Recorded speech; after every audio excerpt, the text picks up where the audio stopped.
Ever get that, like, surge of disappointment when you're shopping, totally ready to buy something, and bam, empty shelf? Oh, the worst, right? The worst. It's like, come on. So today, we're tackling stock replenishment.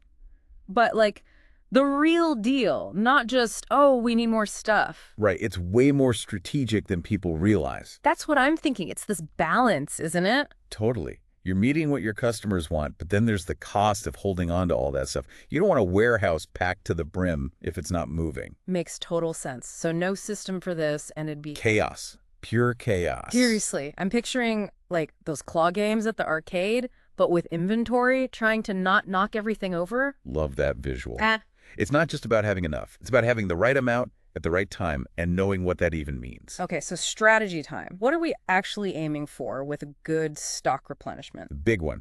No empty shelves. Those are missed opportunities every single time. So more than just keep it stocked, keep it moving. Way more.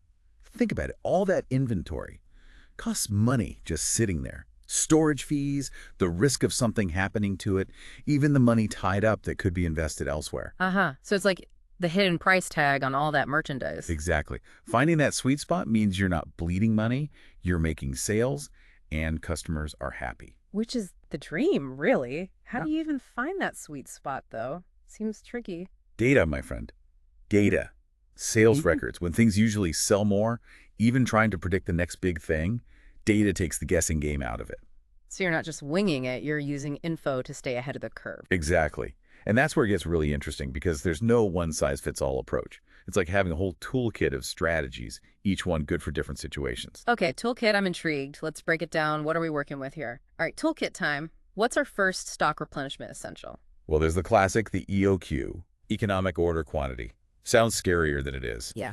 Basically, figuring out how much to order each time to keep things cost-wise under control. So like finding the sweet spot between ordering a ton and then paying to store it all versus like constantly placing tiny orders. Exactly. Every order has costs, right?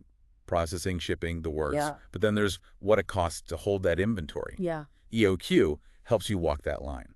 Got it. Balancing act, but on a budget. Makes sense that'd be popular. What about businesses that are like tight on space or those that just want to keep their inventory super lean? Different approach for that. That's where JIT comes in. Just in time. Think of it as getting those deliveries right when you need them. Minimal storage needed. Whoa, high stakes. One delay and you're in trouble. It takes a lot of trust in your suppliers, that's for sure. They got to be on point, delivering consistently. So JIT, super efficient, keeps things lean, but relies on that rock solid partnership.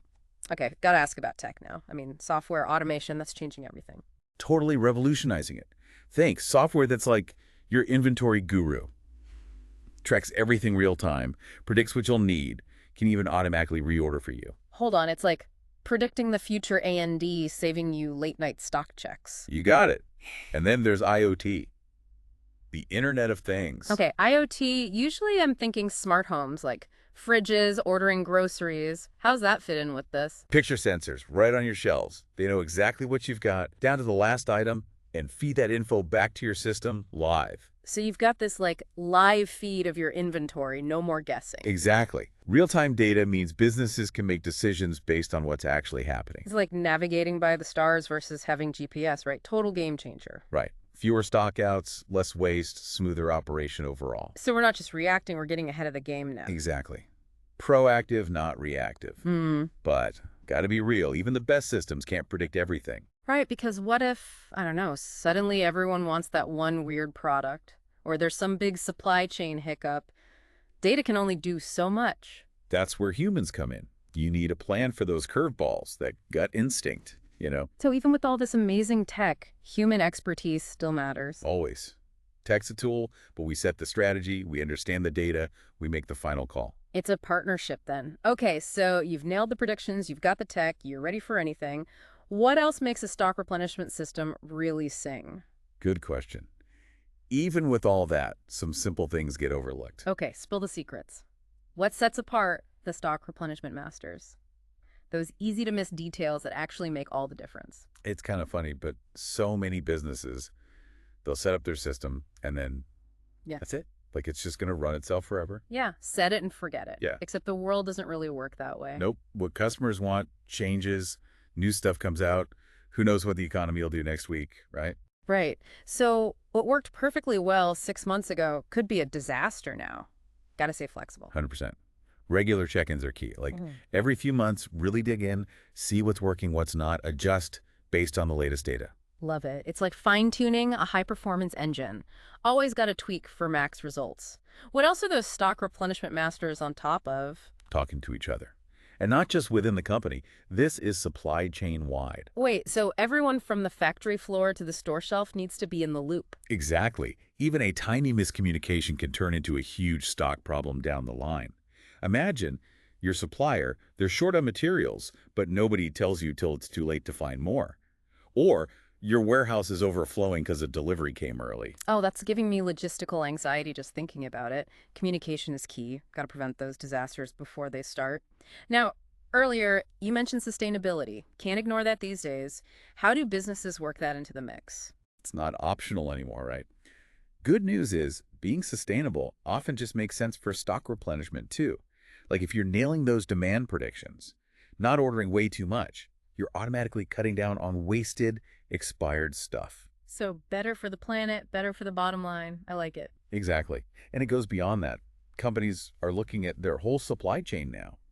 Eco-friendly materials, cutting down on transportation to reduce emissions, even picking suppliers who are on the same page with sustainability. Wow, so it's everything, every little decision plays a part.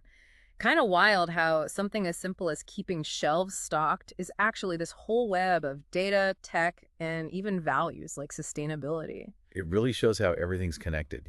That's what makes this whole thing so interesting, at least to me. It's like this hidden world of strategy. And it's always changing, especially as tech gets better and sustainability becomes more important. Mind officially blown. I'll never look at a full shelf the same way again. I'll be thinking of the data crunching, the robots maybe, and all the decisions that went into making it look so effortless. Right. It's pretty amazing what goes on behind the scenes. It really is. Yeah. Well, thanks for taking us on this deep dive. Learned a ton about a topic I didn't even know I was interested in. Glad to do it. Until next time.